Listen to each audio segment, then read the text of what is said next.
Hi, ഒരുപാട് ആൾക്കാർ ചോദിക്കാറുണ്ട് ഫൈബർ ഗ്ലാസ് എന്ന മെറ്റീരിയലിനെ കുറിച്ച്. ഇത് മെയിനായിട്ട് ബോട്ട് ബിൽഡിംഗ് മെറ്റീരിയലായിട്ടാണ് അറിയപ്പെടുന്നത്. ഫൈബർ ഗ്ലാസ് എന്താണ്?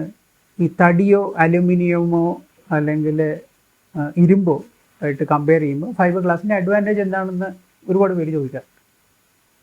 ഇതൊരു വേഴ്സറ്റൈൽ ആയിട്ടുള്ള മെറ്റീരിയലാണ്. എന്ന് പറഞ്ഞാൽ ലൈറ്റർ, അലുമിനിയത്തെക്കാളും ലൈറ്ററാണ്, എന്നാൽ ഇരുമ്പിനേക്കാൾ സ്ട്രോങ്ങറാണ് ഈ ഫൈബർ ഗ്ലാസ് മെറ്റീരിയൽ.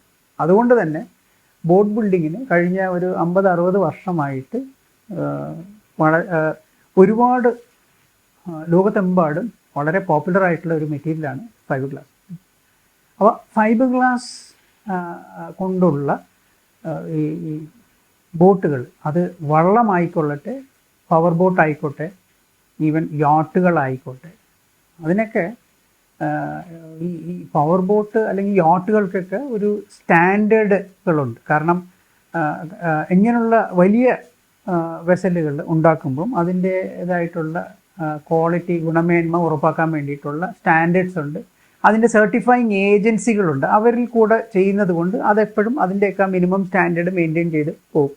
അതുകൊണ്ടാണ് നമ്മൾ ഈ വലിയ യാട്ടുകളൊക്കെ ഫൈബർ ഗ്ലാസ്സിൽ ഉണ്ടാക്കിയത് 40-50 വർഷങ്ങളൊക്കെ പഴക്കമുള്ളത്. ആദ്യമൊക്കെ ഉണ്ടാക്കിയതൊക്കെ ഇപ്പോഴും കാണാം. കാരണം അതിൻ്റെ ഉപയോഗിക്കേണ്ട മെറ്റീരിയൽ ഉപയോഗിച്ച് ഗുണമേന്മ ഉറപ്പുവരുത്തി ഉണ്ടാക്കുന്നത് കൊണ്ടാണ് വലിയ വെസലുകളെല്ലാം നമ്മൾ ഇത്രയും പഴക്കമുള്ളതൊക്കെ ഇപ്പോഴും ഉപയോഗത്തിലിരിക്കുന്നത് കാണുന്നത്.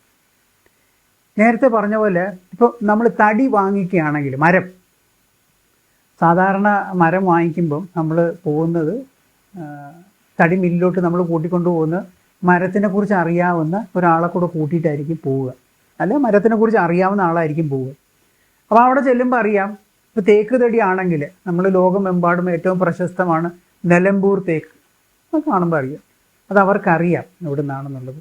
അതിൻ്റെ തടിയുടെ ക്രോസ് സെക്ഷൻ നോക്കുമ്പോൾ അറിയാം അതിൻ്റെ എത്ര കാതലുള്ള, എത്ര ഉറപ്പുള്ള തടിയാണെന്നുള്ളത് നോക്കുമ്പോൾ അറിയാം. ആഞ്ഞിലി ഈരാറ്റുപേട്ട, പാല, ആ ഭാഗത്തൊക്കെ ഉള്ള മേളിൽ ഉള്ള കിഴക്കൻ ആഞ്ഞിലിയാണ് ഈ പറഞ്ഞ വള്ളത്തിനും ബോട്ടിനും ഒക്കെ ഉപയോഗിക്കുന്നത്.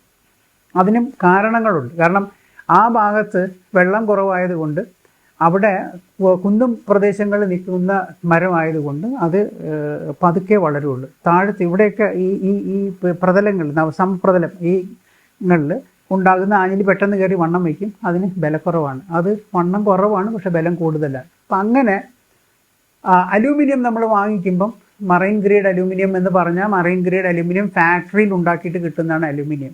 അതുപോലെ സ്റ്റീൽ, ഇരുമ്പ് ചോദിച്ചാൽ അതും ഫാക്ടറിയിലുണ്ട്. ഇങ്ങനെയുള്ള സാധനങ്ങൾ കൊണ്ടുവന്നിട്ടാണ് പിന്നെ ഒരു ബോട്ട് ഉണ്ടാക്കുന്നത്. അതേസമയം ഫൈബർ ഗ്ലാസ് എന്ന് പറയുന്ന ഈ ഒരു ഉൽപ്പന്നം, ഇതൊരു കോമ്പോസിറ്റ് മെറ്റീരിയലാണ്. നമ്മൾ സിമെൻറ്റ്, കോൺക്രീറ്റ് ഉണ്ടാക്കുന്നത് പോലെ ഗ്ലാസ് വേറെ, റെസിൻ വേറെ, ഇങ്ങനെ ഓരോ സാധനങ്ങളും വേറെ വേറെയാണ്. അപ്പം ഈ കോൺക്രീറ്റ് എന്താണ്? അതൊരു മിക്സ്ചറാണ്. അത് സിമെൻ്റുണ്ട്, കല്ലുണ്ട്, മണ്ണുണ്ട്, വെള്ളമുണ്ട്, കമ്പിയുണ്ട്. ഇത്രയും സാധനങ്ങൾ ഉപയോഗിച്ചിട്ടാണ് ഒരു കോൺക്രീറ്റ് മിക്സ്ചർ ഉണ്ടാക്കുന്നത്. അതൊരു കോമ്പോസിറ്റ് മിക്സ്ചറാണ്. അപ്പോൾ അതിനകത്ത് ഉപയോഗിക്കുന്ന സിമെൻറ്റിൻ്റെ അളവ് എന്താണെന്നുള്ളത് ആശ്രയിച്ചിരിക്കുക അതിൻ്റെ ബലം. അതിനകത്ത് ഉപയോഗിക്കുന്ന വെള്ളം ഉപ്പില്ലാത്ത വെള്ളമാണ്, നല്ല വെള്ളം. അതിനകത്ത് ഉപയോഗിച്ചിരിക്കുന്ന മണ്ണ്, അതിനകത്ത് ഉപയോഗിച്ചിരിക്കുന്ന കമ്പിയുടെ വണ്ണം എത്രയാണ്, ഇതെല്ലാം കണക്കാക്കിയിട്ട് അതിനൊക്കെ സ്റ്റാൻഡേർഡ് ഉണ്ട്. അത് വെച്ചിട്ടാണ് നമ്മൾ കോൺക്രീറ്റ് ചെയ്യുന്നത്. അതുപോലെ തന്നെയാണ് ഫൈബർ ഗ്ലാസിൻ്റെ ഒരു ബോട്ട് ഉണ്ടാക്കുമ്പം ഇതിനകത്ത് ഉപയോഗിക്കുന്ന റീഇൻഫോഴ്സ്മെൻറ്റ്, മാറ്റ് എന്ന് പറയും.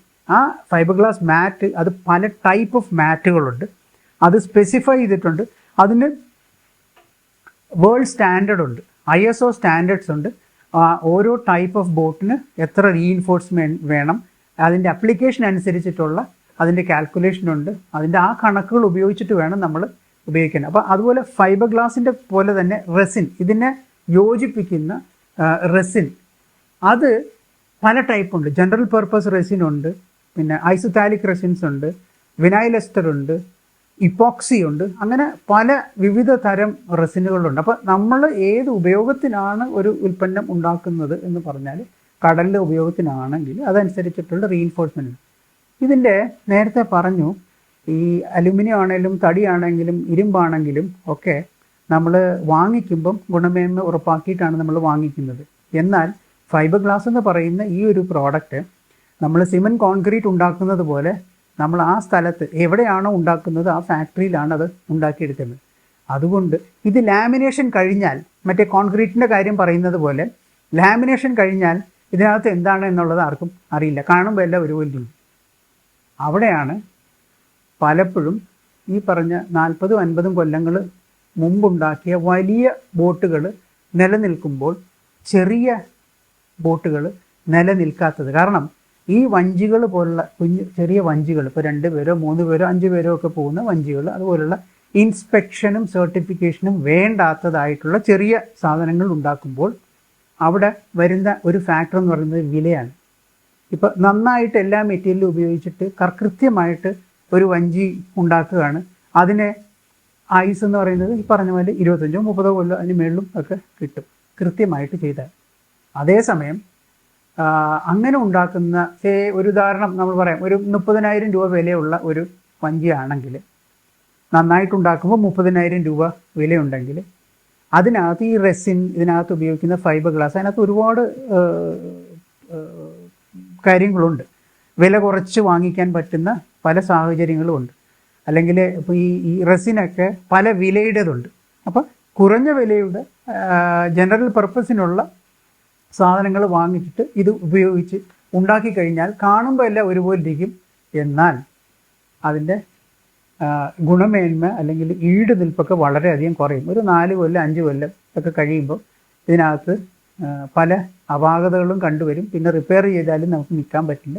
സാധനം ചിന്ന ഭിന്നമായിട്ട് പോകാനുള്ള സാധ്യത വളരെ കൂടുതലാണ്. അതുകൊണ്ട് ഈ ഫൈബർ ഗ്ലാസ് എന്ന് പറയുന്ന മെറ്റീരിയൽ ഉപയോഗിച്ചിട്ടുള്ള ഒരു ഉൽപ്പന്നം വാങ്ങിക്കുമ്പം കൃത്യമായിട്ടുള്ള സ്ഥലം എവിടെ നിന്ന് വാങ്ങിക്കുന്നു എന്നുള്ളത് നിങ്ങൾ ഉറപ്പായിരിക്കണം. അവരെത്ര നാളായി ഇത് ചെയ്യാൻ തുടങ്ങി എന്നുള്ളത് അന്വേഷിക്കണം. ഇവർ ഉണ്ടാക്കിയ ഉൽപ്പന്നം 10 കൊല്ലം അല്ലെങ്കിൽ 5 കൊല്ലം എത്ര വർഷമാണെങ്കിലും അവർ പറയുന്നതനുസരിച്ചിട്ടുള്ള ആ ഒരു കാലഘട്ടം നിലനിന്നിട്ടുണ്ടോ, അല്ലെങ്കിൽ എത്ര നാളായി ഇവർ ഇതിനകത്ത് വന്നിട്ട് അവരുപയോഗിക്കുന്ന മെറ്റീരിയൽ എല്ലാം കറക്റ്റാണോ എന്നുള്ളതൊക്കെ തിരക്കണം. ഈവൻ ബില്ല് വരെ ചോദിക്കാം. നിങ്ങൾ മേടിച്ചിരിക്കുന്ന ബില്ല് ഇതാണോ എന്ന് നോക്കിയിട്ട് കൃത്യമായിട്ടുള്ള ബില്ലുകൾ ഉണ്ടെങ്കിൽ നിങ്ങൾക്ക് ഉറപ്പാക്കാം. പിന്നെ വേറൊന്നുള്ളത്, ഇതെല്ലാം കൂട്ടി യോജിപ്പിക്കുന്നത് സ്കില്ലുള്ള ആൾക്കാരാണ്. അപ്പം ആ സ്കില്ല് വളരെ വളരെ പ്രധാനപ്പെട്ടതാണ്. ഈ ഫൈബർ ഗ്ലാസ് ടെക്നീഷ്യൻ അത് ചെയ്യുന്ന ആൾ ഇതെല്ലാം ഇത് ഒരു ഹാഫ് ക്യൂർഡ് ആയിട്ടുള്ള മെറ്റീരിയലാണ് ഇവിടെ വരുന്നത്. നമ്മുടെ പോളിമറൈസേഷൻ, അതായത് ഇതിൻ്റെ ഈ കെമിക്കൽ ആക്ഷൻ കംപ്ലീറ്റ് ആകുന്നത് ഇവിടെ കൊണ്ടുവന്നിട്ടാണ് ഇതിനകത്ത് അപ്ലൈ ചെയ്യുമ്പോഴാണ്. അപ്പം അത് പ്രോപ്പറായിട്ട് നന്നായിട്ട് ട്രെയിനിങ് ഉള്ള ഒരാളാണ് അല്ലെങ്കിൽ ഒരു ഗ്രൂപ്പ് ഓഫ് ആൾക്കാരായിരിക്കണം ആ വർക്ക് ചെയ്യുന്നത്. അപ്പോൾ ഇത്രയും കാര്യങ്ങൾ നമ്മൾ കൃത്യമായിട്ട് നോക്കിയാൽ നമുക്ക് വളരെ ലോങ് ലാസ്റ്റിംഗ് ആയിട്ടുള്ള, എന്നാൽ നമുക്ക് പ്രശ്നങ്ങളൊന്നും ഇല്ലാത്ത നല്ല ബോട്ടുകൾ നമുക്ക് വാങ്ങിക്കാൻ പറ്റും. പിന്നെ ഒരു കാര്യം കൂടെ, ഡിസൈൻ. പലപ്പോഴും ഈ തടിവള്ളം ഉണ്ടാക്കുമ്പം തടിവള്ളത്തിന് ഈട് കൂടുതലാണ്, അതിനകത്ത് ഒലച്ചിൽ കുറവാണ് എന്നൊക്കെ പറയും.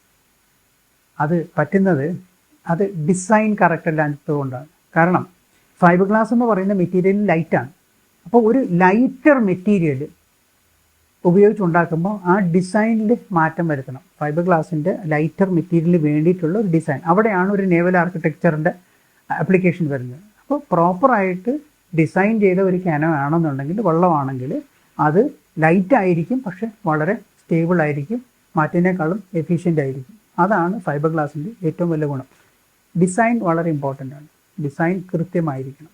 ഇപ്പോൾ പണ്ട് ഇവിടെ മാരുതി കാർ ഇറങ്ങിയപ്പോൾ അംബാസഡർ കാറിൻ്റെ മെക്കാനിക്കുമാർ പറഞ്ഞ് ബോണറ്റൊക്കെ പൊക്കി കാണി, എന്നിട്ട് പറഞ്ഞു ഉണ്ടോ നീറ്റ് കണ്ട ലാസ്റ്റിംഗ് ആണ്, 50 കൊല്ലമൊക്കെ കിടക്കും, ഒരു കുഴപ്പം. മാരുതി ഇറങ്ങി, മാരുതിയാണ് ഇന്ന് 70% ഇന്ത്യയിലെ വണ്ടികൾ വിൽക്കുന്നത് അംബാസഡറോടും.